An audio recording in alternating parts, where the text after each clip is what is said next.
আগামী ১ এপ্রিল থেকে পেঁয়াজ রপ্তানির ওপর ২০% শুল্ক প্রত্যাহার করছে ভারত, অর্থাৎ বিনা শুল্কে পেঁয়াজ রপ্তানি করতে পারবেন দেশটির ব্যবসায়ীরা। ১.৫ বছর ধরে ন্যূনতম দর বেঁধে দেওয়া সহ পেঁয়াজ রপ্তানিতে বিধিনিষেধ আরোপ করে ভারত সরকার। দেশটির কৃষকদের জন্য ন্যায্য দাম নিশ্চিত ও গ্রাহকের জন্য সাশ্রয়ী মূল্য ধরে রাখতে এই পদক্ষেপ নেওয়া হচ্ছে। স্থানীয় বাজারে পেঁয়াজের বর্তমান মূল্য অনেকটাই কম। রাজধানীর বাজারে দেশি পেঁয়াজের দাম কেজি প্রতি ৩৫ থেকে ৫০ টাকা। ১ বছর আগে অর্থাৎ ২০২৪ সালের এই দিনে দেশি পেঁয়াজের দাম ছিল ৬০ থেকে ৭০ টাকা। এদিকে পেঁয়াজ চাষিরা ভরা মৌসুমে পেঁয়াজ আমদানি বন্ধ রাখার দাবি জানিয়ে আসছে। 700-800 টাকা মন বেশি আর কিনে আনছে ২৫,০০০ টাকা করে।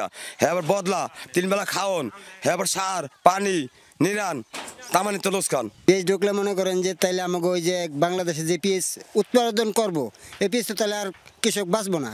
সরকার যদি ইন্ডিয়া থেকে মনে করেন আর পেঁয়াজ আমদানি আমাকে বাংলাদেশে করে তো মনে করেন আমরা এমনি শেষ। দর্শক, পেঁয়াজের আমদানি পরিস্থিতির খবর জানার চেষ্টা করব। হিলি স্থলবন্দরে যেতে চাই আমার সহকর্মী মুরাদ ইমাম কবির সেখানে রয়েছেন। কবির, আমদানি সম্পর্কে ব্যবসায়ীরা কি বলছেন? ইশরাত, আপনি জানেন যে দেশের বাজারে পেঁয়াজের দাম অনেক কম রয়েছে। তো আমি আজকে আমদানিকারকদের সাথে কথা বলেছিলাম। ভারত সরকার যেহেতু আগামী ১ এপ্রিল থেকে পেঁয়াজের যে বিদ্যমান ২০% যে রপ্তানি শুল্ক রয়েছে সেটিকে প্রত্যাহার করে নিচ্ছে। তো এই অবস্থায় আমি আমদানিকারকদের সাথে কথা বলেছিলাম। আমদানিকারকরা যেটি বলছে যে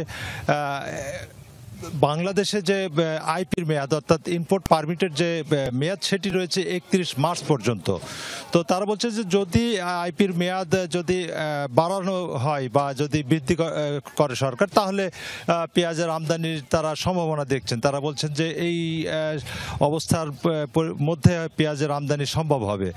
আর আপনি কি একটু জানিয়ে রাখি, বাজার দর আমরা দেখেছি সকালে হিল স্থল বন্দরে যে খোলা বাজার রয়েছে সেই খোলা বাজারে আমরা দেখেছি প্রতি কেজি পেঁয়াজ ২৫ থেকে ৩৫ টাকা পর্যন্ত বিক্রি হচ্ছে বিভিন্ন প্রকারভেদে।